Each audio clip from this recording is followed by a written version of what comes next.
আর চোখের জলে ওই ধুলার বিরুদ্ধে গড়িয়ে গড়িয়ে আপনি পুকুরের মাঝে আসছে ওই বড় মস্ত কাটা মস্ত যাওয়ার পর ওই মাঠের এক কোনায় দাঁড়িয়ে বলছে, ওই কৃষ্ণ কোথায় কৃষ্ণ, কত ঘনকাল তোমাকে দেখি না বলে অজস্র আসছে।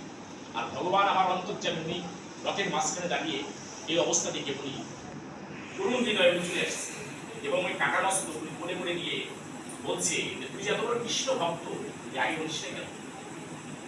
এই কথা বলার পর ওই কাটা মস্ত বলছে, প্রভু এটা আমার মায়ের একটা ছিল। বললো, তুমি তো দাদুর পক্ষে যুদ্ধ না করে তুই শত্রুর পক্ষে কেন যুদ্ধ করলি?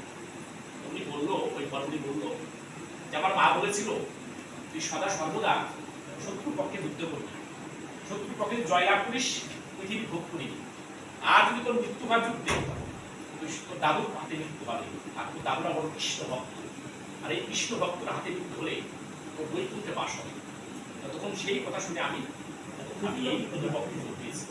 দেখেন, একটা মা, একটা মায়ের পরে একটা সন্তানকে তৈরি করবে।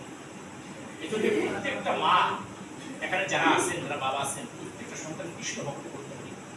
তিনি কি বললেন? ভগবান বললেন তুই বর প্রার্থনা কর। ও বলেছিল যে আপনার চরণ স্পর্শে কত আকাশুর বকাসুর তোমার রাক্ষস উদ্ধার হয়ে গেল, আমি আপনার হাতে মৃত্যুবরণ করেছি, আমার আর কোনো চাওয়ার নাই। তবে প্রভু, বর যদি দিতেই হয় আমাকে এমন একটি বর দিই যে আমার এই কাটা মুন্ড 18 দিনের যুদ্ধ কুরুক্ষেত্রে 4 দিন যুদ্ধ হয়েছিল আর 10 সন্তান। ভগবান তখন থেকেই আপনার এই বরগুলি কাটা মস্তক হয়ে গেল, এটা ভগবান দিলেন। আর বলছিল যে ওর এই হাসাটা কারণটা কি?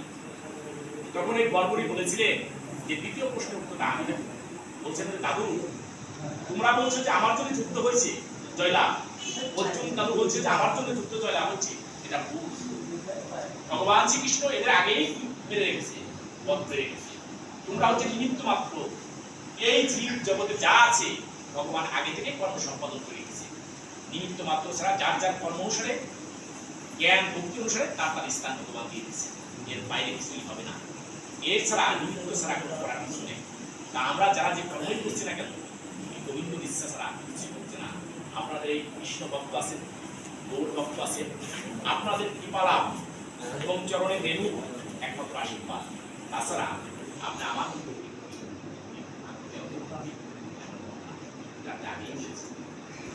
ভাগবতে আমরা দেখেছি পঞ্চম স্কন্ধে আপনার ভাগবতীয় ভিতরে মহারাজ অম্বরীশ ছিলেন। উনি একজন পরম ভাগবত ছিলেন, শুদ্ধ ভক্ত ছিলেন।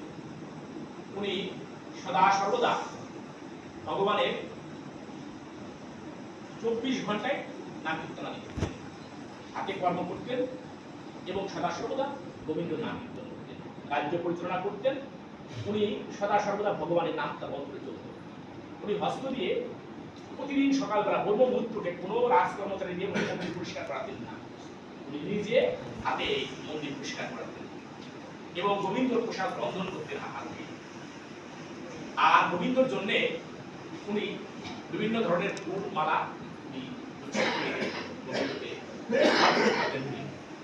আর চক্ষু দিয়ে ভগবানের সদা সর্বদা বিগ্রহ উনি দর্শন করতেন। কর্ণ দিয়ে সর্বদা ভগবানের নাম কীর্তন শ্রবণ করতেন। আর উনি কি করতেন? পা দিয়ে বিভিন্ন তীর্থস্থানে হেঁটে যেতেন। উনি ভাবতেন যে আমার এই দেহটা ভগবানের দান, আর আমার এই দেহটা ভগবানের সেবায় লাগাতে হবে। আর উনি জিহ্বা দিয়ে ভগবানের প্রসাদ, তুলসী সমন্বিত যে প্রসাদ, উনি স্বাদ লাভ করতেন।